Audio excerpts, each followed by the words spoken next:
Достар, мына менің команданың жасаған 150 мың теңгенің заказы өте қарапайым, бірақ жақсы ақша тұрады да, 150 мың теңге. Қазір барлығын сізге көрсетемін. Ең бірінші заказды түсіндіріп жіберейін. Бұл Шымкент қаласындағы визамен айналысатын компания, адамдарға виза жасап беретін. Солар реклама жүрген, таргет. Рекламадан адамдар телеграмға жазады. Бұл тек қана телеграммен шектелмейді. WhatsApp, TikTok, Instagram кез келген каналға жазғанда адамның жазғанын қабылдап отыруға болады. Сосын ол адам Bittrex деген системаға оларға түсіп жатыр да.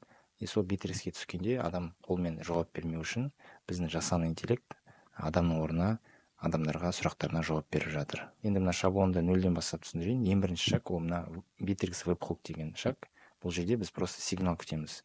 Адам телеграмға жазғанда ол Bittrex-ке түседі, сосын Bittrex-тен бізге осы жерге сигнал келеді. Сосын біз оны іріктейміз фильтр арқылы, себебі артық информацияны алып тастап, бізге тек керек нәрсе керек. Соны осы жерден алып аламыз.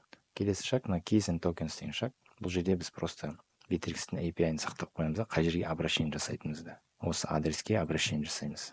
Келесі шаг мына сотрудниктерді біз шығарып аламыз, өзімізге керекті, өйткені біз анықтауымыз керек, сотрудник өзі жазып жатыр ма адамға, немесе жазбай жатыр ма. Егер адамға жазып жатқан болса, жасанды интеллект араласпайды. Сондықтан біз сотрудниктерді шығарып аламыз базадан. Ал мына жерде біз JavaScript код жаздық, сол сотрудниктерді массивке салу үшін. Бұл жерде қорқып кетуіңіз мүмкін, мен мынау код қой, сен код жазбаймыз деп айтқан едім ғой деп.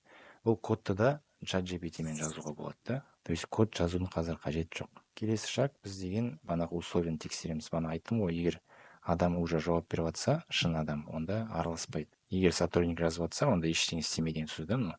Ал егер жазбай жатса, онда төменге түс деген сөз. Төменде уже жасанды интеллект жауап береді. Жасанды интеллекттің инструкцияны қалай жазамыз, мен алдыңғы видеоларда толтырып көрсеттім, сол үшін мында кірмеймін. Тем более бұл конфиденциальная информация, компания қалай жауап береді, қандай скрипт бойынша жауап береді. Именно соңғы шаг send response to user, ол деген Bittrex-ке жауапты жіберу деген сөз. Көріп отырғаныңыздай, мынау қатты қиын емес автоматизация, бірақ соның өзінде ол 150 мың теңге тұрады да. Неге? Себебі көп адам қиналады, Bittrex сияқты системалармен жұмыс жасау қиын деп ойлайды, а на самом деле бірде-бір код жоқ та. Бір ғана код бар, JavaScript, и то оны ChatGPT жазып берді. Осы видеода осылай шынайы сізге заказды көрсеткім келді. Бізде команда бар, осылай на заказ боттар жасайтын.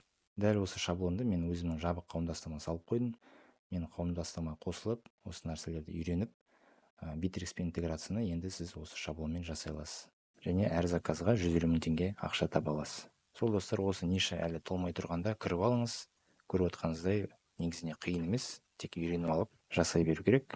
Қауымдастығыма қосылғым келеді десеңіз, маған Инстаграмға директке топ деп жазып жіберіңіз, мен сізге қауымдастық туралы толық ақпаратты беретін боламын.